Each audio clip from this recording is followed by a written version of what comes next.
Hello, everyone. If you like what I'm doing here, please consider subscribing, liking, and commenting. It would really help the channel out quite a bit. Thank you very much.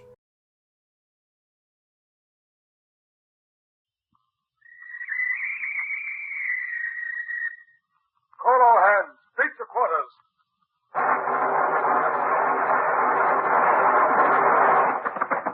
Run out the guns. Stand by the starboard battery. One broadside into it, if you please, Captain Bush. Pointers on target. Linstock ready. Aye, aye, sir. Ready. Fire!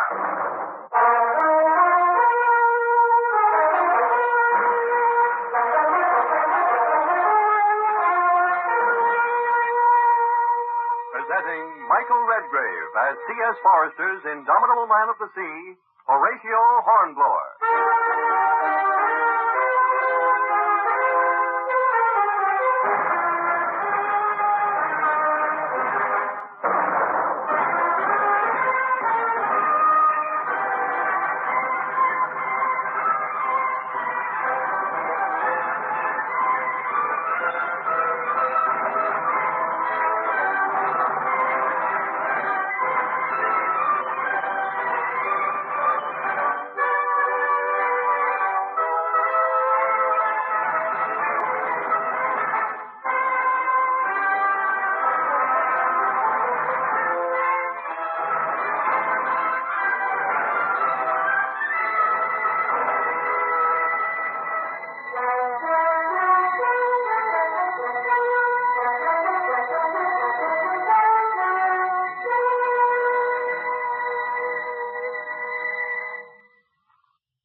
Many years have passed since that terrible day when the probability of death and defeat stared me in the face.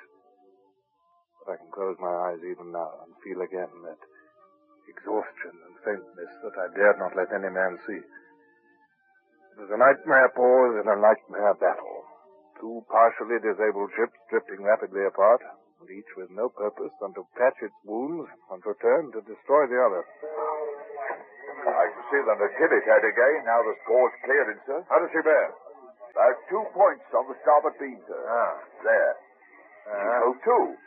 Looks a bit lopsided without her foremast. Seems to have made no attempt as yet to rig a new one. Well, as soon as we can carry it and sail aft, so that we can beat the wind, we'll have it at our mercy. We must try and do it before nightfall, Mr. Bush, or we may lose it altogether in the dark. And, now what's this? The funeral party, sir. Oh. They're already going out, sir. How many? 14, sir. Very well. Mr. Bush, have all hands stop work, but remain where they are. I intend no disrespect to the dead, but this ceremony must be swift, or the living may be endangered. Aye, aye, sir.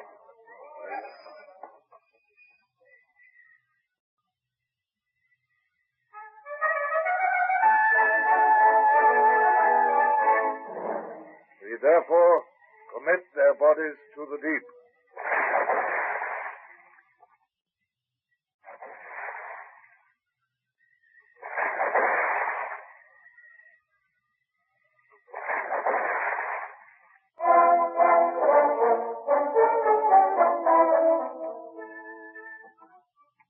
I think we checked the leaks now, sir. The sail is bothered under the bottom and seems to be holding. I've been able to release all but 20 men from the pumps. Good. Everything ready now for hoisting the mast? All ready, sir. Right. Now, Mr. Bush, it is important that nobody should haul or carry out any movement except by orders. I shall try to use the pitching of the ship to help in the raising of the mast. And if any man acts without my orders, I'll have him flogged. Aye, aye, sir. Hands to the windlass. Mr. Gerrard, attend to those strings. Aye, aye, sir. Mr. Galbraith, into the mizzen cage. Right, sir. Never do it. The ropes will slip off the mast head. If they jerks away from that stump, it'll sweep the deck like a broadside. You trust the old man. He knows what he's doing, oh. If he does, time to go there. Oh! Hoist away there. Oh!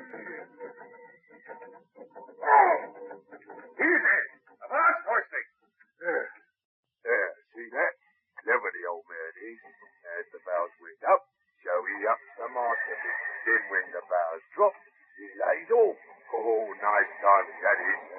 Better not make no mistakes, though. He won't make no mistakes. I've never seen him make one. Oh, doesn't he look tired, though? Wore out.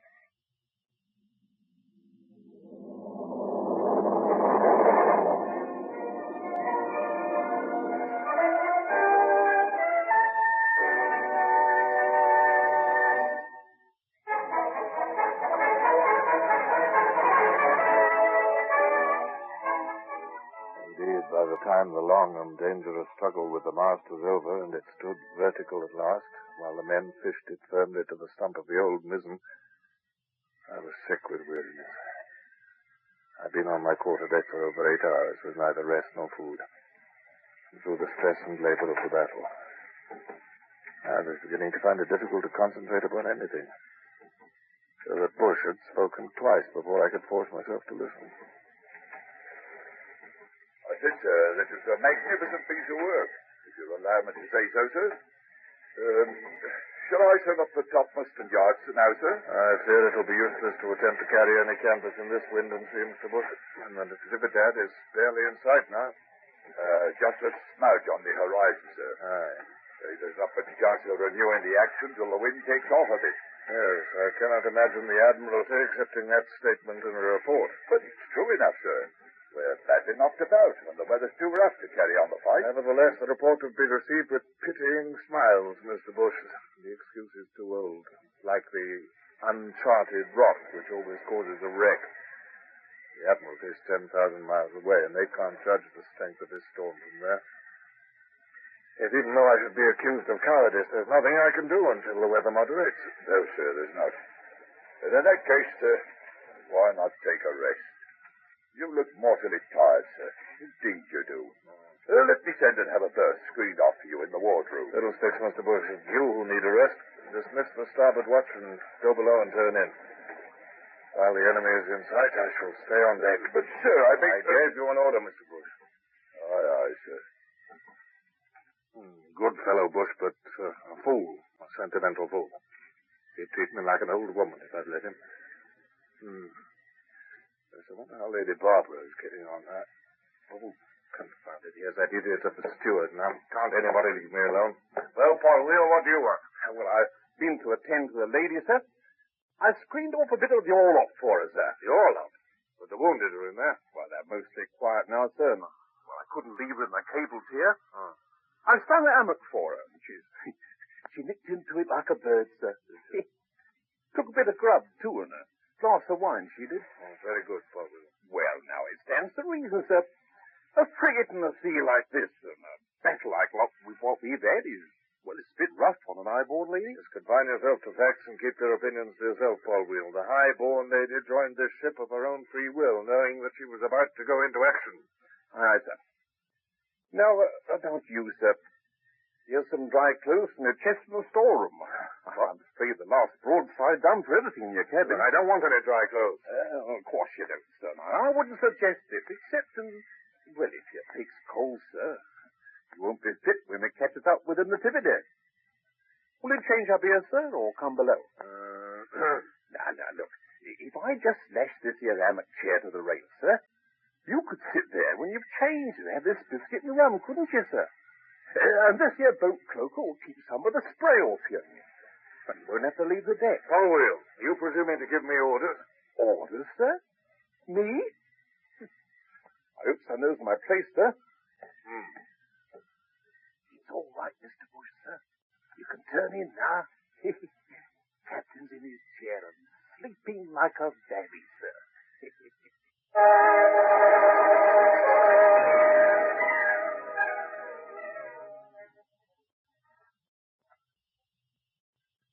Good heavens, I must have dozed off. What time is it, I wonder? Impossible, it's after midnight. As black as the Earl of Hell's riding boots. Feels to me as though the weather's improving. Let's have a look at the binnacle. Mr. Bush. Wind shifting southerly and moderated, sir. Wish there's a bit of starlight even. Can't see a thing. The Natividad might be 20 miles away or only 200 yards. Yes, I doubt she's close. She was going away to leeward rapidly when we last saw her. God, it carried out all the repairs she'll need in this weather. What do you think she'll do, sir? That fellow Crespo Commander is no fool.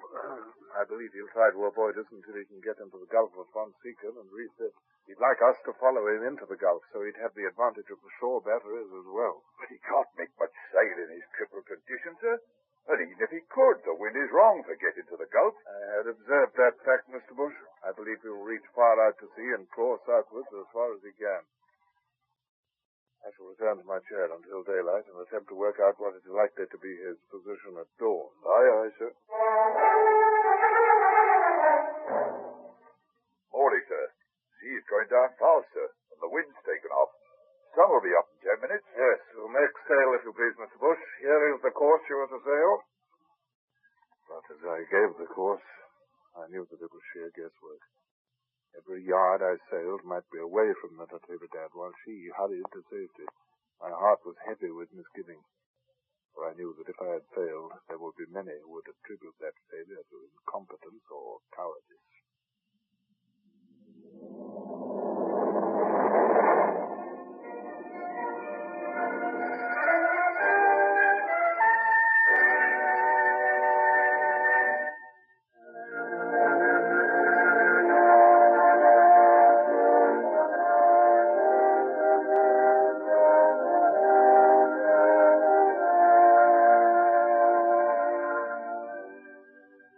The sun lifted over the horizon. I paced the quarterdeck with every appearance of unconcern, determined not to allow anyone to guess at the doubts and fears which tormented me. When the light should be sufficient for the masthead lookout to scan the horizon, I might be justified or ruined. Yet even my resolution to remain calm must have wavered when my gloomy thoughts were pierced by a wild cry from aloft. We found her, sir. We found her. You are right again, sir. Look, sir. You can see her from here with the glass. Dead ahead.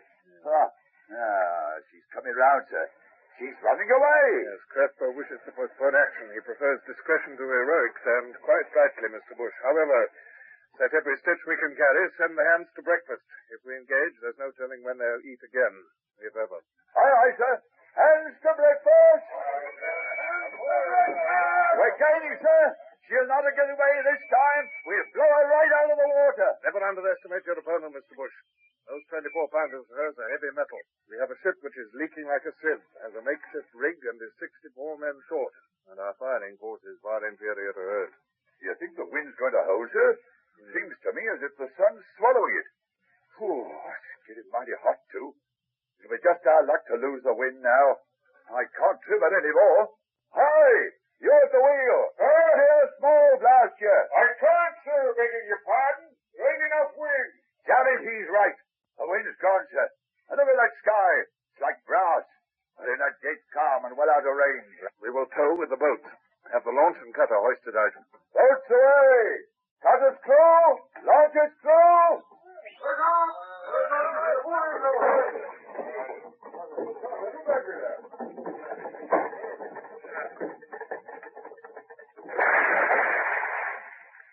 Now then, men.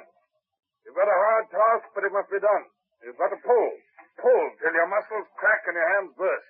Now get your clothes off and pull naked. I'll have you relieved in an hour. Now, pull! All together! Give way!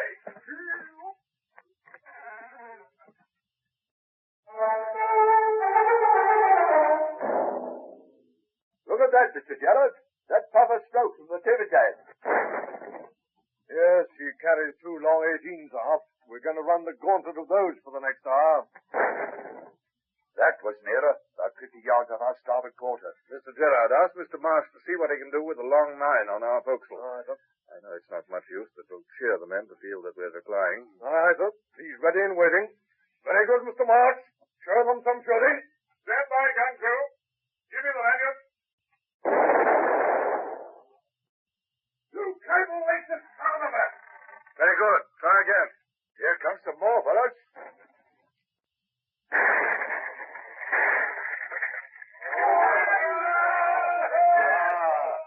That one got us just above the waterline, followed. Oh, well done, Mr. Marsh. Right alongside her.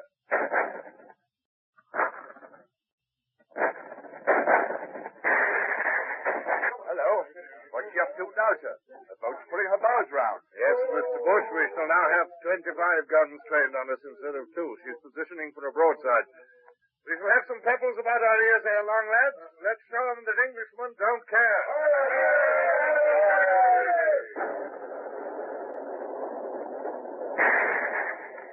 There are those shooting. Not more than 2 hits. Mr. Galbraith, let that main gun and stay. Strike directly. Mr. Bush, at what distance would you say she is now? Oh, 3/4 of a mile, I should say, sir. So I think. I fear our carronades will not be effective at that distance. Relieve the boat's crews and see if fresh men can pull us nearer.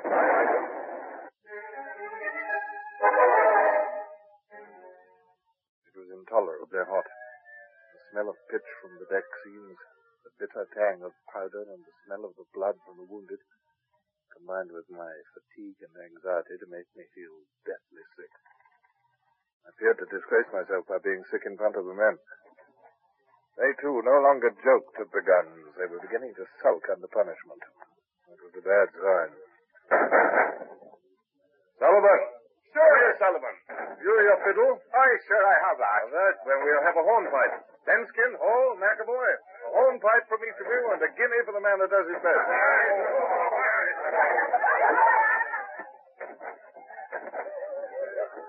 On my word, Mr. Gerald, this will be a tale told and retold in years to come. How Captain Hornblower had his ship towed into action with hornpipes being danced on her main deck.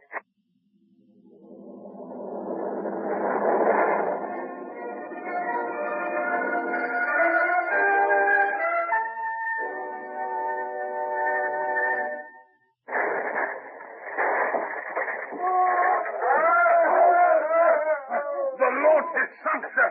A shot smashed it to pieces. Oh, pick our survivors up quickly. The sea is full of sharks. Starboard the helm. Starboard it is, sir. 400 yards. 400, sir. Now, Mr. Gerard, we shall begin to swing round. You may open fire first as your guns bear. Thank you, sir. Cock your locks, sir. Take your aim. Fire!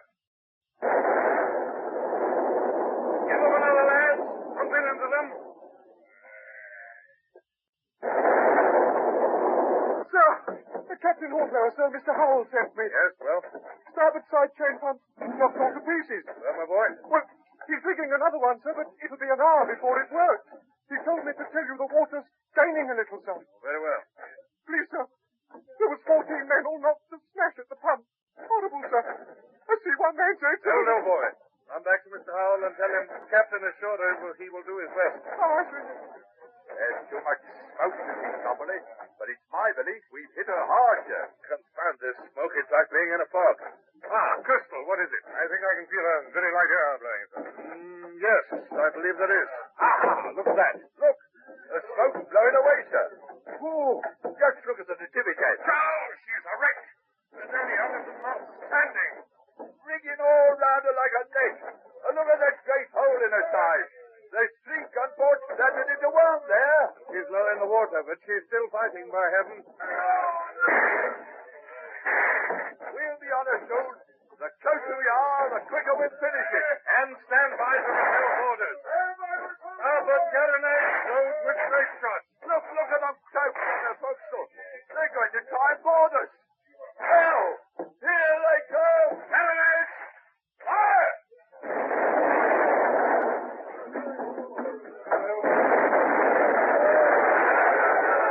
Weapon cleaned. 1,000 musket balls smack into us.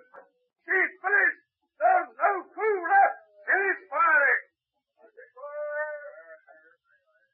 The crossbow, ahoy! Will you surrender? Never. I speak on this empty English. You must surrender. You've done all that brave men can do. Crossbow, you fool! Your ship's on fire! Surrender while you can! Never. Man's mad, Mr. Bush. We must call off or we shall catch fire too. Man the blazes there. By heaven, sir. Look at those flames. He's fired on himself. I think not, Mr. Bush. It was our guns at point blank range. You burn like... He's sinking.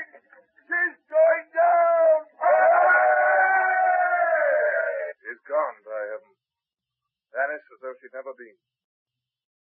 You will join me in a salute to a very gallant enemy, Mr. Bush.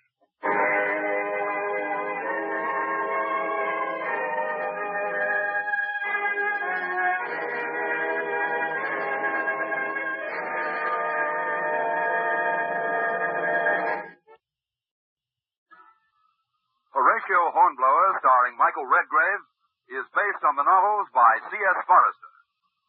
Music composed and conducted by Sidney Torch. Produced by Harry Allen Towers.